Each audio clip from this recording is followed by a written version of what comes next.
Bonjour à toutes, bonjour à tous. Nous sommes réunis une nouvelle fois pour un nouvel épisode de Carrément Meu. Carrément Meu.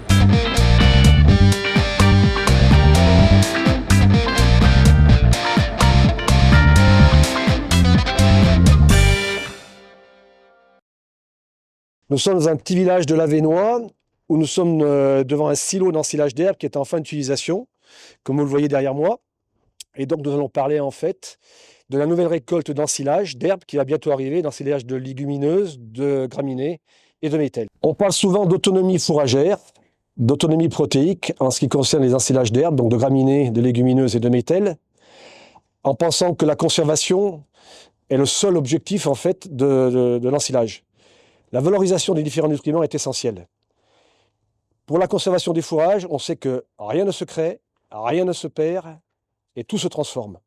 Par contre, bien valoriser les fourrages de qualité qu'on a à notre disposition sur les secteurs herbagers de nos régions est essentiel. Bernard Fauvé, qui est avec moi aujourd'hui, va vous expliquer en fait les différents paramètres et les différentes règles à respecter pour optimiser sa récolte. Bernard Fauvé, je suis commercial PA dans le secteur nord pour le groupe Carré depuis à peu près plus de 15 ans. Pour la bonne réalisation de votre ensilage, il faut choisir certains critères, le bon stade de récolte de votre herbe, les bonnes conditions météo qui soient adéquates pour la fauche, bien sûr, pour avoir le maximum de sucre dans la réception de votre produit, les conditions d'ensilage sur le chantier au silo, le silo le plus propre possible, les conditions de tassage, il ne faut pas l'oublier, l'élément primordial aussi pour votre ensilage, donc pour la réalisation totale de votre produit. Après, on peut intervenir, nous, avec, dans certains cas, l'emploi d'un conservateur qui peut être acide ou biologique, où l'objectif, puisque votre ensilage se stabilise lui-même au bout de 3 semaines pour arriver à son pH de 3,5-4 pour la stabilisation parfaite de votre produit, on peut intervenir avec certains produits qui permettent de stabiliser votre fourrage beaucoup plus rapidement et d'éviter la perte de valeur nutritive de votre produit, où on jouera plus sur l'aspect énergétique, protéines, sucre, à directement propylène glycol de votre produit, tout simplement. Avec différents produits que nous avons dans notre gamme, qui peuvent être des produits avec 4, 5 bactéries, des produits hétérofermentaires, homofermentaires, qui joueront en différents stades, soit pour la stabilité rapide de votre fourrage, ou pour éviter toutes les reprises, lors de la reprise des problèmes de fermentation que vous pouvez avoir dans l'ensilage. On parle souvent sur le principe de la conservation de différents fourrages, qui peuvent être aussi bien graminées, légumineuses, ou même un peu plus tard dans les ensilages de maïs, que vous pourrez voir ça plus tard.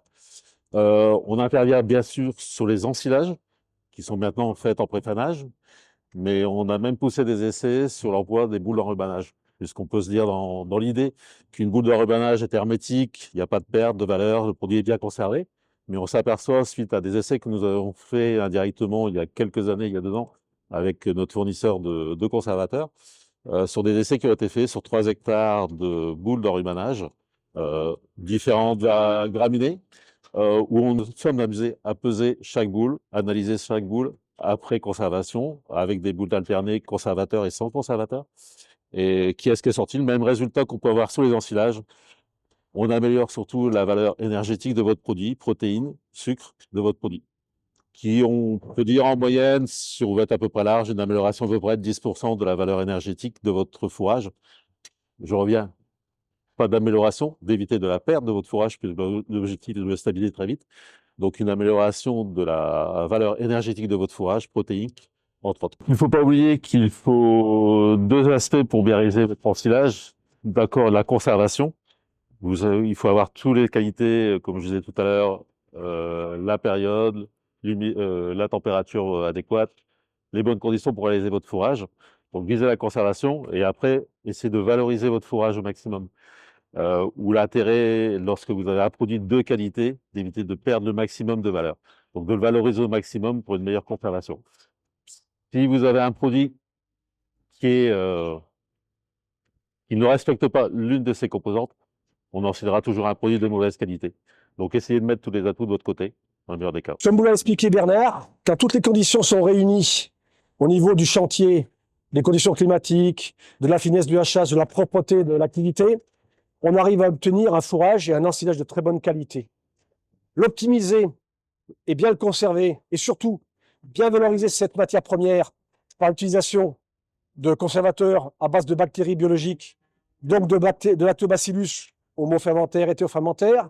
On utilise surtout historiquement une bactérie qui s'appelle Lactobacillus buchneri, mais on est arrivé aujourd'hui par synergie avec d'autres bactéries comme Lactobacillus parapharaginiis, Lactobacillus paraclasei, à obtenir en fait une optimisation de la valeur alimentaire et en fait de la performance technique des différents ensilages d'herbes. Notre expérience et notre historique et les essais que nous avons réalisés avec l'Institut de Genève, en particulier sur les balles d'enrubanage, nous permettent de mettre en marché en fait deux conservateurs en fonction du taux de matière sèche des différents fourrages.